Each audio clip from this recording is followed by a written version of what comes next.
Halo saudara, apa kabar hari ini?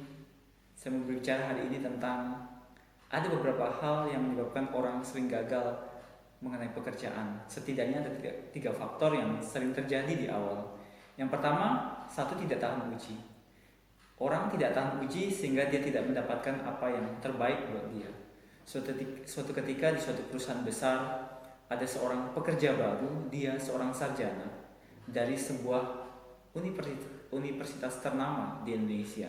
Dia masuk untuk menjadi satu kepala bagian di perusahaan itu. Nah, kemudian perusahaan itu menerima dia dengan sukacita dan perusahaan kemudian menguji dia bagaimana apakah dia tahan uji tentang pekerjaan yang akan dipegangnya.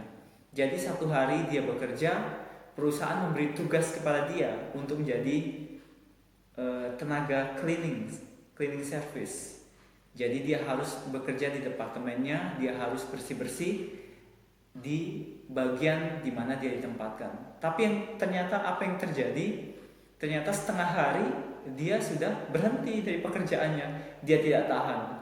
Masa seorang sarjana dari suatu universitas ternama, kenapa harus menjadi tenaga pembersih di perusahaan ini? Padahal perusahaan sudah memberikan jabatan kepada dia menjadi kepala bagian, tetapi dia harus awali dulu dari pembersih, tenaga bersih-bersih. Akhirnya apa yang terjadi?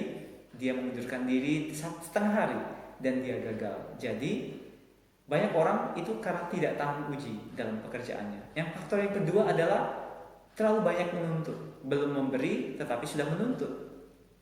Suatu ketika ada satu penerimaan kerja di suatu perusahaan besar dan kemudian ada satu karyawan yang akan masuk. Perusahaan ini menerapkan shift pagi dan shift malam. Jadi setiap karyawan yang bekerja akan masuk pagi dan kemudian akan digilir juga untuk masuk malam. Dan kemudian satu orang pekerja baru dia diterima dan dalam penerimaan itu kemudian dia mengajukan tuntutan. Bagaimana kalau saya hanya masuk pagi saja, tidak masuk malam? Kemudian pemimpin perusahaan ini bingung, kenapa ya? Belum bekerja tetapi sudah menuntut. Akhirnya tidak jadilah diterima karyawan yang baru ini. Kenapa? Karena belum bekerja sudah menuntut. Jadi dia tidak bekerja lagi dan akhirnya dia kemudian mencari pekerjaan di tempat yang lain dan saya tidak tahu kabarnya bagaimana. Tetapi waktu penerimaan itu dia sudah banyak menuntut, akhirnya dia gagal untuk bekerja. Yang ketiga itu terlalu banyak memilih. Orang itu cenderung memilih, ini tidak sesuai dengan jurusan saya, ini tidak sesuai dengan kemampuan yang saya miliki. Padahal bisa jadi itu sebagai batu loncatan ketika dia mendapatkan pekerjaan. Bukan berarti bahwa itu akan pekerjaan selamanya, tetapi penting bagi orang yang baru tamat kuliah, fresh graduate, itu adalah orang-orang yang harus memang bisa bekerja, tetapi itu sebagai batu loncatan ketika dia dapat pekerjaan yang baru. Sering orang memilih, saya tidak sesuai dengan pekerjaan ini karena gajinya sekian-sekian. Akhirnya terlalu banyak memilih, akhirnya tidak bekerja. Sayang sekali. Padahal kita punya banyak kemampuan dan kita punya banyak keahlian.